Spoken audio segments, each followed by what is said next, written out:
55ஆம் அதிகாரம் 2ஆம் வசனத்தை வாசிக்கின்ற பொழுது, நீங்கள் அப்பம் அல்லாததற்காக பணத்தையும் திருப்தி செய்யாத பொருளுக்காக உங்கள் பிரயாசத்தையும் செலவழிப்பான் ஏன்? நீங்கள் எனக்கு கவனமாய் செவி கொடுத்து நலமானதை சாப்பிடுங்கள், அப்பொழுது உங்கள் ஆத்மா கொழுப்பான பதார்த்தத்தினாலே மகிழ்ச்சியாய் இருக்கும் என்று ஆண்டவர் சொல்றாருங்க. உணவாக இல்லாத ஒன்றிற்காக நீங்கள் ஏன் பணத்தை செலவிடுகிறீர்கள்? நிறைவு தராத ஒன்றிற்காக ஏன் உங்கள் உழைப்பை வீணாக்குகிறீர்கள்? எனக்கு கவனமாய் செவிகொடுங்கள், நல் உணவை உண்ணுங்கள், கொழுத்ததை உண்டு மகிழுங்கள் என்று சொல்லி ஆண்டவர் அழகாய் நம்மோடு கூட பேசுகிறாருங்க. இதெல்லாம் சூப்பர் நேச்சுரல் வேர்ட்ஸுங்க. இது சாதாரண வார்த்தை அல்ல. இந்த வார்த்தை நல்லா கவனித்து கேளுங்க.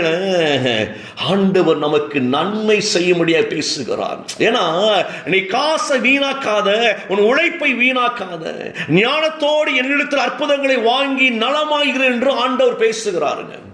நிறைய நேரங்கள் நம்முடைய உழைப்பு வீணாகி கொண்டிருக்கிறது, நம்முடைய பணம் விரயமாகி கொண்டிருக்கிறது. யோசித்து பாருங்களேன், ஒரு பணத்தை சரியாய் செலவு செய்கிறோம் அப்படின்னா 199% நம்மிடத்தில் அதை சரியாய் ஞானமாய் செலவு செய்வது அல்ல. அதை புரிந்து கொள்ளணும். கடன் பாரத்திற்கு காரணமே இன்னைக்கு அதுதான். ஞானம் இல்லாமல் செலவு செய்கிறோம், ஞானம் இல்லாமல் உழைக்கிறோம். உழைத்து உழைத்து ஓடாய் தேய்ந்து போனேன் என்று சொல்லி நீங்க சொல்றோம் பாருங்களேன். கர்த்தர் ஓடாய் தேய்ந்து போவதற்கு நம்முடைய உழைக்க சொல்லவில்லை. நம்முடைய உழைப்பை ஆசீர்வதித்து எல்லைகளை பெரிதாக்கும்படியாக தேவன் நமக்கு நன்மை செய்கிறவராய் இருக்கிறார். உன் கையின் பிரயாசங்களை ஆசீர்வதிப்பேன், நீ ஆசீர்வாதமாய் இருப்பாய். கர்த்தர் கொடுத்த வார்த்தைங்க. அவர் சொல்றார் இதுல, ஐயா நல்லா கவனிங்க, நீங்க உணவு என்று ஒன்று இல்லாத ஒன்றிற்காக நீங்க நல்ல கவனிங்க. சாப்பிடுகிற சாப்பாடு யோசித்து பாருங்களேன், உண்மையிலே நேச்சுரல் ஃபுட் இருக்கு அப்படின்னா இல்லை.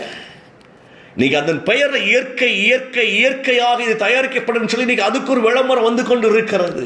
நீங்க இயற்கை உணவை தேடிக்கொண்டிருக்கிற ஒரு காலத்தில் இப்படிலாம் கிடையாது. இயற்கை உணவை தேடின காரியங்கள் கிடையாது. வாழ்க்கையே இயற்கை உணவாகவே இருந்தது. எங்க போனாலும் அழகான சாப்பாடு, அழகான காய்கறிகள், அழகான நேர்த்தியான இயற்கையானதான் இருந்துச்சு.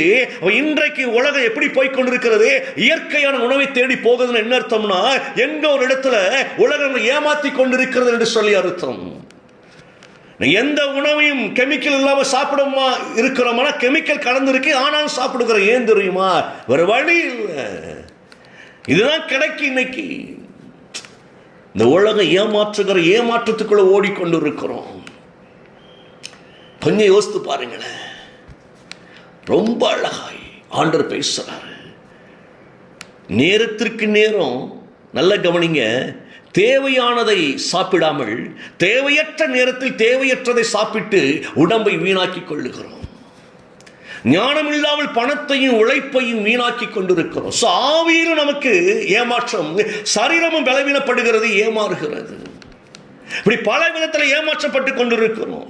ஆண்டவர் சொல்லுகிறார், நான் உனக்கு நலமானதை மட்டுமே தருவேன், அதை சாப்பிடுங்கள். அது எவ்வளவு பெரிய வார்த்தை பாருங்களேன். இந்த உலகம் நன்மையானது உனக்கு தர மறுக்கிறதா?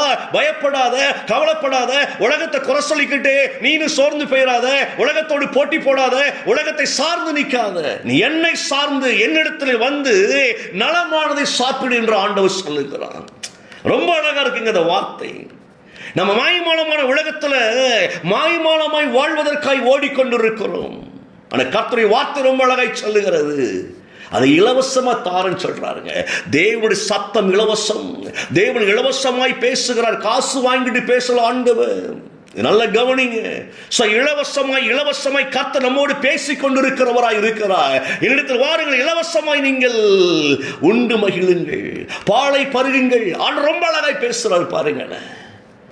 ஏங்க அவர் பேசணும் நம்ம கிட்ட? நம்ம மேல இருக்கிற அக்கறை, நம்ம மேல் இருக்கிற அன்பு. என் பிள்ளைங்க ஒரு நாள் வீணாகி போய்விடக்கூடாது, என் பிள்ளைகள் சரீரமும் சத்து போயிடக்கூடாது, ஆவியும் சத்து போயிடக்கூடாது என்பதில் கர்த்தர் அக்கறை உள்ளவராக இருக்கிறார். ஒன்னே ஒன்று நீங்க மைண்ட்ல வைத்துக் கொள்ளுங்க. யார் என்ன சொன்னாலும் கர்த்தருடைய சத்தத்திற்கு செவி கொடுக்கும்படியாய் தேவனோடு உறவாடி நீங்க டைமை அவரிடத்தில் ஸ்பெண்ட் பண்ணி பாருங்க. உலகத்துல அற்புதங்களை காண முடியும். டைமை ஸ்பெண்ட் பண்ணுவதற்கு நீங்க ஆண்டவரிடத்துல ஸ்பெண்ட் பண்ணுங்க, அவரிடத்துல செலவழியுங்கள். உங்கள் நேரத்தை அவரிடத்தில் செலவழியுங்கள். உங்கள் செலவுகளை எல்லாம் கர்த்தர் சந்திக்கிறவராய் இருக்கிறார். உங்கள் தேவைகளை எல்லாம் கர்த்தர் சந்திக்கிறவராய் இருக்கிறார். ஒன்றுக்கு குறைபடாதபடி கர்த்தரை ஆசீர்வதிக்கிறவராய் இருக்கிறார். கண்களை மூடுவோம். பிதாவை நாங்கள் நன்றி செலுத்துகிறோம்.